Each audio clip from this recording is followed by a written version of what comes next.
They also help us to grasp Caesar's arrogance and vanity, and understand how those qualities ultimately led to his catastrophic end. The way Suetonius organized his lives helped him to avoid recreating standard histories.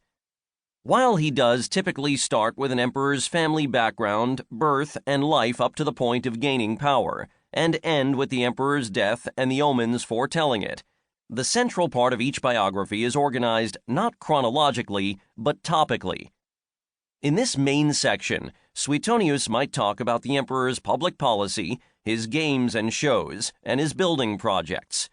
But also, after that, his family and friends, his sense of humor and hobbies, his religious practices, and his health, appearance, even sleep habits. And then, too, his arrogance and disrespectfulness, his cruelty, his sexual excesses, his extravagance and greed. This allowed Suetonius to showcase details that might be hard to fit into a linear narrative. Moreover, the lives of the Caesars include altogether 12 emperors, beginning with Julius Caesar. Caesar's successor Augustus nowadays is more commonly regarded the true first emperor, and ending with Domitian. Thus the reader can easily compare one emperor to another and see similarities and differences.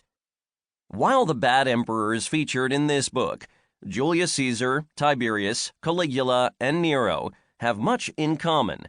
Caligula emerges as far worse than Tiberius. Tiberius at least tried to hide his cruelty. Caligula wanted to flaunt it. For all the care with which he collected and cataloged details of emperors' lives, Suetonius was not aiming for an objective presentation. He is not afraid to include what he knew were only rumors. There was a set of rumors, Suetonius writes, that Caesar was going to move to Alexandria or Troy, taking all of the empire's money with him. Nero allowed nobody to leave the theater while he was singing, and so some women, it is said, gave birth during his shows. Caligula loved his racehorse Incitatus so much that he gave him a house, slaves, and furniture, and it is even said he planned to make him consul. Such vivid images, even when identified as hearsay, stamp themselves on readers' minds. They are almost the equivalent of modern political cartoons.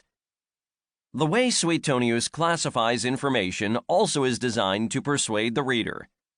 To cover first, briefly, the positive aspects of Nero's rule, and then at far greater length his disgraceful and criminal acts, clearly accentuates the negative.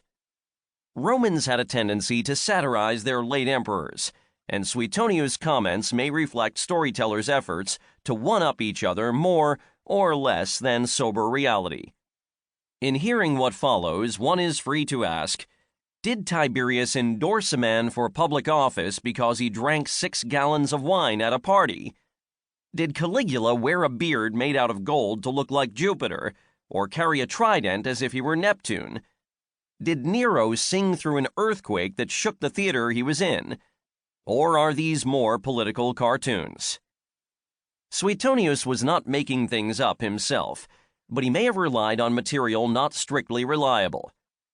Yet there can be little doubt that he was convinced that emperors had the ability to do both great good and great harm. Augustus, the paradigmatic good emperor of Lives of the Caesars, beautified Rome, improved its infrastructure, restored its religion, and promoted discipline in the army, among other accomplishments. Bad emperors, in contrast, by succumbing to vice, not only indulged themselves, they neglected the defense of the empire, they inflicted food shortages on the people of Rome, and they robbed, tortured, and murdered members of the Senate, not to mention their own relatives. They stripped others of their dignity and beat them into submission. As the bad emperor's own personality was magnified into a grotesque hyper-self, to use Moro's term, those around him risked losing their identity altogether.